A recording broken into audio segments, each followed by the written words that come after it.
এই সাঁতার কাটি সাঁতার কাটি সাঁতার, দেখো বাডু সাঁতার কাটছে। ওলে বাবলে আজকে কী হলো? আজকে ক্যাড়া পোকা মাথায় আসছে। ওলে বাবলে আজকে ক্যাড়া পোকা দুটো সাঁতার কেটে নাও। এই সাঁতার কাটি সাঁতার কাটি সাঁতার কাটি। এই হচ্ছে আমার ঘর দূরের অবস্থা। কে বলবে ঘর দূর গুছোনো?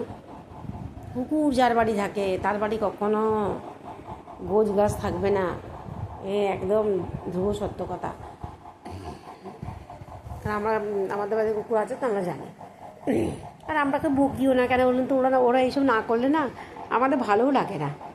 যারা মানে ডগিকে ভালোবাসে দেখবেন তাদের বাড়ির লোকরা এইগুলো না করে মনে হয় না যে সুস্থ।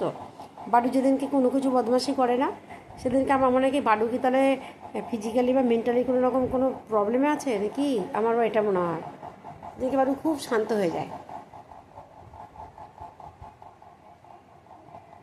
কি মায়া বলেন তো এসব জিনিসের।